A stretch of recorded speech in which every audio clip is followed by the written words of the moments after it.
Hi guys, hope you're all doing well and welcome back to the second video of the entire series that I have created for Active Directory Federation services. In the previous video, we have talked about claim-based identity model and how ADFS works on this model. And in this video, I'm going to talk about some of the key concepts that you should know before you proceed with the installation of ADFS. And if you have learned something new from this particular video or any of our video, please feel free to subscribe. This is actually something which acts as an acknowledgement that you want us to post more content for you guys. So after spending around 10-15 minutes on this particular video, you'll get an idea about what are the certain prerequisites of ADFS as a service. I'm also going to talk about how does ADFS works in a farm mode and why SSL certificate is required for the installation. For hardware and network prerequisite, I'll be sharing a link in the description which you guys can refer and move on with the setup. So once you will install ADFS, it has its own database because ADFS as a service will be holding a lot of configuration information.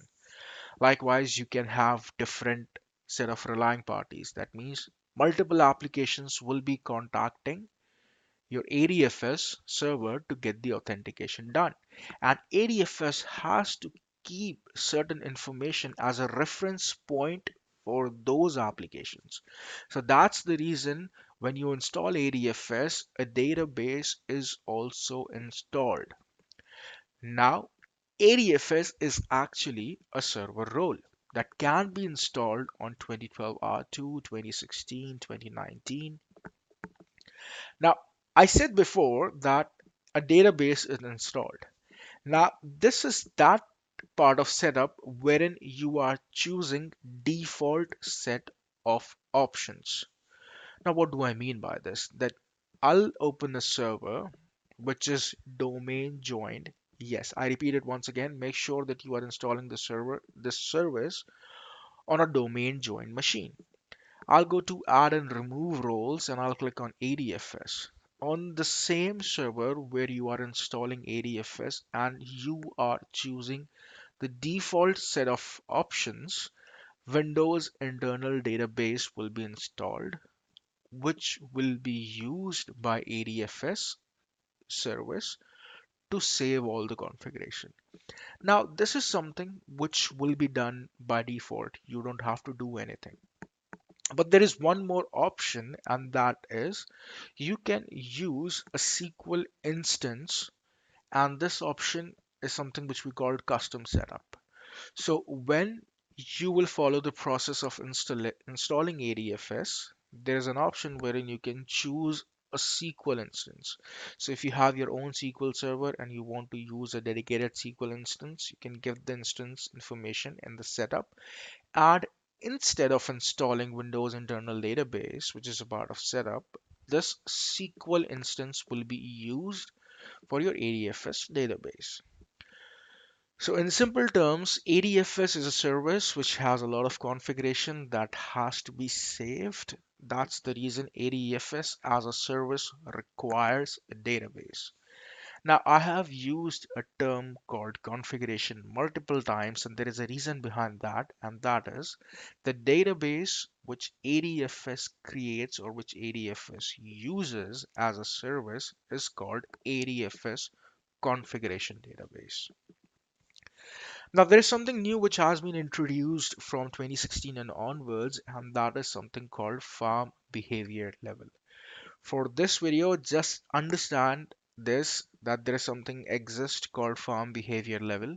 When we will finish the ADFS installation, this is something which I will be showing you from the properties that we can query from PowerShell. And yes, since it's a farm behavior level, there are different set of capabilities which we will be discussing in the next videos. For this moment, you can refer to this as that for 2012 R2, the farm behavior value will be 1. For 2016, it will be 3. For 2019, it will be 4. And the third column here actually lists the name of the database, which is ADFS configuration for 2012 R2, ADFS configuration V3 for 2016, and ADFS configuration V4 for 2019. Now let's move on with the first option, and that is the default method. That means I'll go to add and remove roles, and I'm simply following the process. I'm not making any custom change. In this case, what happens, as I said before, that the first ADFS that you will create in your farm will be named as primary ADFS server. Now, this server will be holding the read and write copy of your ADFS database. Once you'll add more ADFS servers, that means you'll add a couple of other nodes or you'll add different ADFS servers.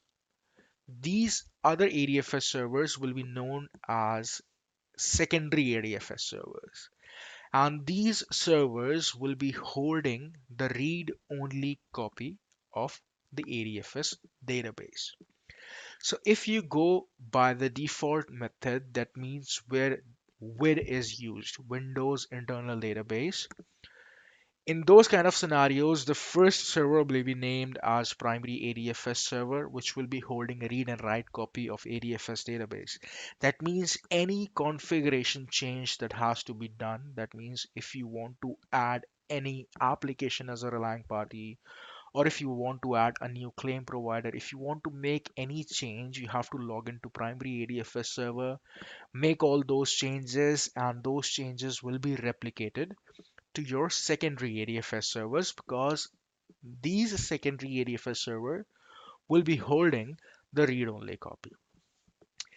Things get slightly changed the moment you move on with SQL instance, because in this case what happens that every server holds the read and write copy of ADFS database, and there is no concept of secondary ADFS server.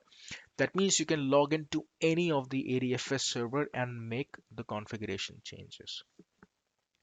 So this is the basic difference when you proceed with the default method or when you choose SQL instance. Now let's talk about the most important part which is required for a setup of ADFS, and that is SSL certificate requirement. Why exactly you need a SSL certificate to proceed with the setup of ADFS? For this, let's consider that there is a user who will be accessing an application, and that application can be accessed from this particular link, which is https colon / application.com. That means this application is actually secured by HTTPS. So your user must be using a browser to access this application. But before your user can access this application needs the identity of the user. And for that, this application has to contact ADFS. Now understand this, that there must be some endpoint which is listening to the request which this application is sending. Now, since this application itself is hosted, or it's getting hosted on a secure channel, the request will be sent to a secure endpoint. That means what? This endpoint which will be receiving the request from the application, that has to be a secure endpoint. For this deck, just understand this right now, that there is an endpoint named as ADFS LS which exists on ADFS, and that receives the request from web browsers. So if you have any application or if you have any website, let's assume, that needs the identity part or that has outsourced the identity part to ADFS, your application or your website will always be sending the authentication request to ADFS LS endpoint. Now, if you have secured this ADFS LS endpoint, or when you use the SSL certificate with ADFS setup, what exactly happens that this endpoint gets secured and there is a secure channel available. Now, this means that whenever your application is redirecting the request to ADFS, you will see something like this in the browser, and this means that there is a secure channel. And to get into more details, what you actually can do is on IE or any browser, just click on the section of HTTPS. It will show you the SSL cert which your ADFS is presenting to the user agent. Now, this is the exact reason why you need SSL certificate so that your ADFS can actually provide secure channel on different endpoints which it is hosting to provide authentication. Let's move on with the last part of this particular video, and that's a quick summary, and that is that the installation can be done in two ways, and that is Windows Internal Database and SQL. There is a requirement of SSL certificate, which I will be telling you and which I will be showing you, in fact, in the lab, that how you can just request a SSL certificate from your internal CA. If you are going to do any deployment that will be related to your production environment, I would request you to get a public certificate that should be trusted publicly as well, because internal CA will be only available to all the machines which are internal to your organization, and the trust will not be established. And make sure that you get a wildcard certificate. So let's say if you own a domain called conceptswork.com, make sure you have star.conceptswork.com or starconceptswork.com. Make sure that you have a wildcard entry. I will be covering this in more details when we'll talk about certificate authentication, that why I said here that make sure you get a wildcard certificate. Third thing which is important is enterprise administrator credential of your Active Directory. Now, when you will go with the setup, when I will be showing you the entire setup process on the console, you will see the option which says enter the domain admin credential. It will be something that will be mentioned on the console, but here I'm saying that make sure that you have enterprise admin credential of your Active Directory. Now, what you see on the console that works absolutely perfect when you have single forest and single domain. But when you have multiple domains, multiple forests, it will be better that you have enterprise admin credentials. And the fourth option and the most obvious one, that makes sure that the account that you are using should be a local admin on the machine on which you will be installing ADFS server. So this was all about this particular video, wherein we have talked about ADFS database, we have talked about SSL certificate requirement, we have also talked about installation process of ADFS. In the next video, I will be showcasing you how to request a SSL cert from your internal CA, or how you can create a template that will be used on your ADFS server or on the machine on which you will be installing ADFS for the very first time. And then we'll proceed with the configuration of ADFS.